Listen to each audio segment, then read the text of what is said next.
అందరికీ నమస్కారం. నా పేరు అమూల్య. నేను 10వ తరగతి చదువుతున్నాను. నేను చేసిన project eco friendly bags preparation.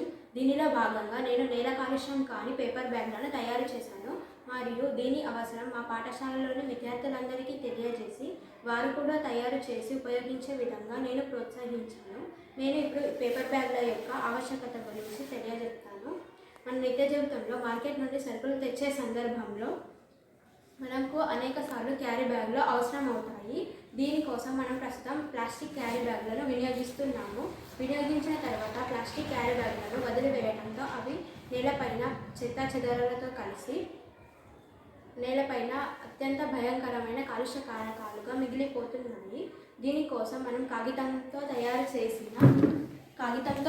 చేసిన పేపర్ బ్యాగ్లను ఉపయోగించవలసిన అవసరం ఉంది.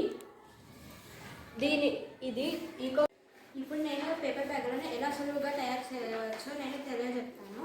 ఇప్పుడు ఇలా ఒక చార్టుని తీసుకొని ఇలా మడత పెట్టి ఇట్ సైడ్ దాన్ని కూడా ఇలా మడత పెట్టి అతికించాలి. కింది వైపు దాన్ని ఇలా మడత పెట్టి ఇట్ సైడ్ కార్నర్స్ అన్నిటిని మడత పెట్టి కింది వైపు దాన్ని మడత పెట్టి దానిపైన ఇది వచ్చేటట్టు ఉంచాలి.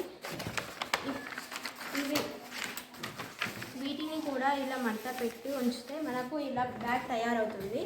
ఇలా సులువుగా నేను ఇవన్నీ బ్యాగులను తయారు చేశాను. కొన్ని మా పాఠశాలలోని విద్యార్థులతో కూడా తయారు చేయించాను. ఇవి నేల కాలుష్యం కావని వాళ్ళకు అవగాహన వచ్చింది.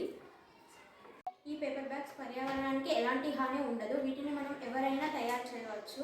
వీటి ఖర్చు చాలా తక్కువ. వీటిని సులభంగా మడత పెట్టవచ్చు. ఈ విధంగా నేను తయారు చేసిన పేపర్ బ్యాగ్స్ అందరికీ ఉపయోగపడి మా గ్రామంలో ప్లాస్టిక్ వినియోగం తగ్గి నేల కాలుష్యం తగ్గుతుందని నేను పూర్తి విశ్వాసంతో తెలియజేస్తున్నాను. ధన్యవాదాలు.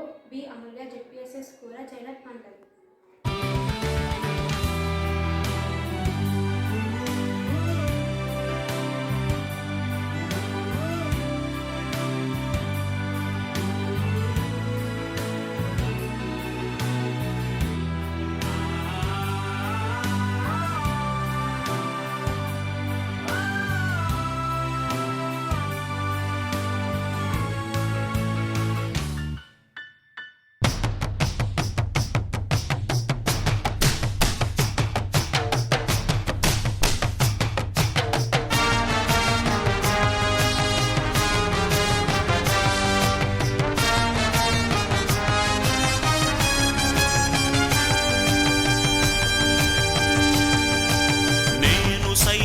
ప్రపంచాగ్నికి సమిధను